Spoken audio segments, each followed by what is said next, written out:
महाराष्ट्र के उल्हासनगर में नशे में धुत ऑटो ड्राइवर ने एक ट्रैफिक पुलिसकर्मी पर हमला कर दिया। आरोप है कि ऑटो ड्राइवर एक लड़की के साथ छेड़छाड़ कर रहा था।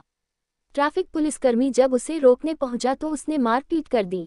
इस घटना का वीडियो सोशल मीडिया में वायरल हो रहा है। पुलिस ने आरोपी को हिरासत में ले लिया है। दरअसल ऑटो रिक्शा ड्राइवर नशे में धुत था। उसने ऑटो को ब्रिज पर खड़ा कर दिया और एक लड़की के साथ छेड़छाड़ करने लगा। इसी दौरान किसी बात को लेकर ऑटो ड्राइवर और पुलिसकर्मी के बीच बहस होने लगी और देखते ही देखते विवाद मारपीट तक पहुंच गया। पहले ऑटो ड्राइवर ने ट्रैफिक पुलिसकर्मी को थप्पड़ मार दिया। इसके बाद ट्रैफिक पुलिसकर्मी ने भी मारा। ट्रैफिक पुलिसकर्मी और ऑटो ड्राइवर एक दूसरे से मारपीट करने लगे, जिसमें ट्रैफिक कर्मचारी गंभीर रूप से घायल हो गया। ट्रैफिक पुलिसकर्मी ने घटना को लेकर क्या कहा? ट्रैफिक पुलिसकर्मी मोहन पाटिल ने कहा कि हम छत्रपति शिवाजी महाराज फ्लाईओवर के पास ड्यूटी कर रहे थे, तब इन ऑटो चालकों ने बदतमीजी की। मोहन नारायण पाटील, विठ्ठलवाडी ट्रॅफिक ऑफिसला आहे।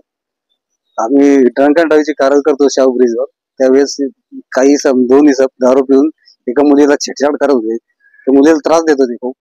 आम्ही तिला सोडवण्यासाठी गेलो तर त्यांनी अंगावर आमचे पाणी वगैरे ओतलं। तिला दारू होती का पाणी त्याची काही आयडिया नाही मला, पण त्यांनी त्या मुलीला खूप त्रास देत होता। आम्ही त्यांना सोडवण्यासाठी गेलो तर त्यांनी मला मारहाण केली, माझ्या कानात मारलेली, मला इंज्युअर केलेलं आहे त्यांनी।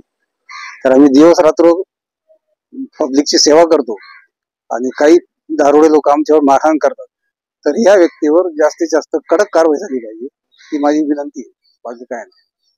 ते ऍक्च्युअली दोन लोक होते रिक्षामध्ये दारू पिऊन, पण ते बाहेरच्या पब्लिकने पण तिथे एक रिक्षावाला होता त्याने पण माझ्यावर मारहाण केलेली। तक्रार केली, एकाला आम्ही पोलीस स्टेशनला रिक्षा जमा केलेली, त्यालाही घेऊन आलेले सोबत। त्यांना जास्तीत जास्त कारवाई, त्याच्यावर कडक कारवाई झाली पाहिजे हीच मागणी आहे आमची।